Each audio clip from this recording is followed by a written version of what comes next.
Shown this slide a couple times, but just to remember that this is already occurring. And what do I mean by that?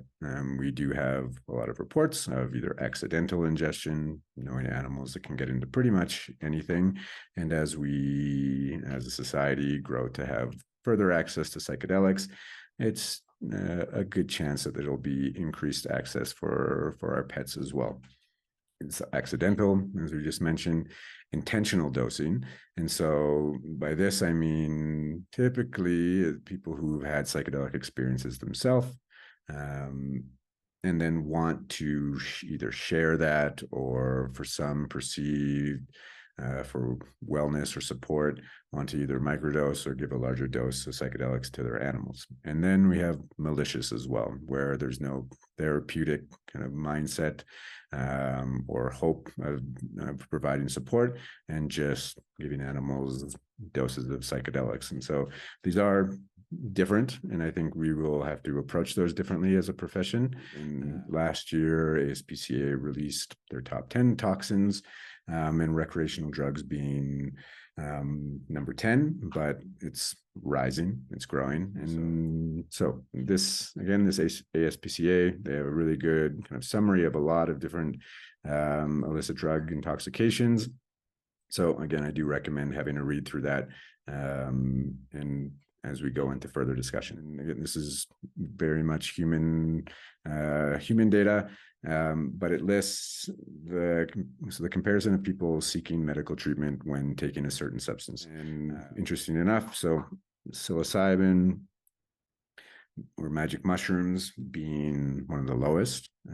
Very few reports of people going to the emergency room for this, or concerns of potential drug interactions. The biggest ones are going to be anything that alters serotonin, right? So our SSRIs, TCAs, MAOIs, and are going to be the biggest concern, okay? For LSD or MDMA, as far as I'm concerned, those potential could be very, very dangerous and easily cause a serotonin syndrome in our patients. Okay.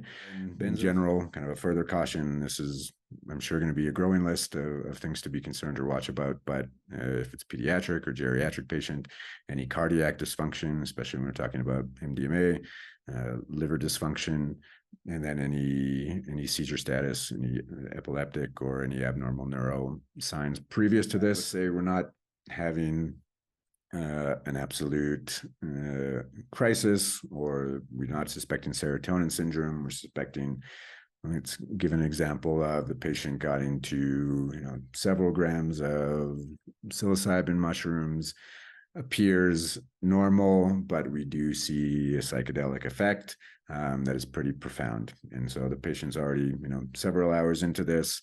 How do we treat it? And so what's a specific way to monitor a psychedelic patient in this framework? I think IV fluids, venous access would always be safest. Remembering to minimize stimulation overall, dim lighting, even calm music, and then keeping them nice and warm or thermoregulated. Vital monitoring, heart rate, respiratory rate, SpO2, blood pressure. I put this, but I also wonder, right? I wonder about the discussion, and really excited for input of being too hands-on versus hands-off, right? And I can only take this from kind of a human-centric point of view,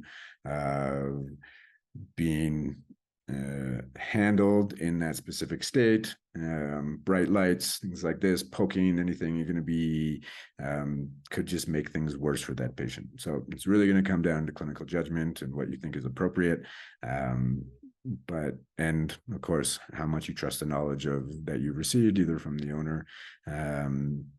But I think it's something for us to discuss and consider. And so I actually consider or think about this in kind of a pre or post anesthesia care, and that it's not much different for me overall. Especially, let's talk more about the kind of post-operative care or anesthesia assessment. And I take this from, if you can see it. So this is from some RAVs, so a wonderful group, and I've used this with their permission, of their beautiful chart that they've laid out of assessing anesthetic depth from stage 1 to stage 4. Stage 1, just kind of a quick recap, being kind of a pre-anesthesia phase, where we're not going to see too much changes, but and the patient's not out completely. But there might be some changes in vital signs. Maybe their pupils change, things like this. And then going into a stage 2, that excitatory phase, or I'm going to say dysphoric type of phase, which we also may be able to see in the psychedelic phase. And then getting into kind of a anesthetized phase. I would think we're going to be more in stage 1, stage 2, maybe a light anesthesia phase, or might mimic kind of a light anesthesia phase if they're pretty out of it, but they should still be responsive to stimuli. Anything beyond that, yeah, that would get a little bit scary. I would think of more contamination, or if we're talking super high doses in some of these patients. So I think this is a good chart for us to refer to. And let's say we have our patient, we're monitoring it. Can we use these kind of charts to start to classify, to start to get an idea of what are the psychedelic effects and relate them to what we already know and are comfortable with? And so that's how I will sometimes approach these cases, depending on the situation. Okay. And then what about follow-up care in general? Let's say your patients have done well, you either decontaminated them or not, depending on the situation. They've recovered well, they're going home, we're all happy. But what about long-term or follow-up care? And so I think this is where it gets kind of more interesting, and this is what we'll go to in the next discussion group in a couple of weeks, because we think it's really important. We're knowing that these psychedelic experiences can reopen critical periods in these patients, and depending on the substance, depending on the amount, that could be weeks to months. And so us having a better understanding of this, I think, will help us also approach our clients to be able to say, yeah, this happened now, but we're not quite sure what's going to happen over the next 2 or 3 weeks. It could be, in some cases, a great opportunity to find new behaviors. If there's any kind of inappropriate behaviors or difficult, challenging behaviors within that patient, maybe that's a great opportunity to work with a trainer or behaviorist in that situation. Or are there negative consequences of this that we're seeing within those follow-up periods as well? We don't really know. And so I think this is a good starting point for us to at least have the discussion. And then I'll post more on not this Monday, the following Monday before the next group, and we'll go a little bit more into what this actually means. What is this critical period, and start to discuss how is that going to potentially show up for us as animal health professionals. Good. That's all I have for today.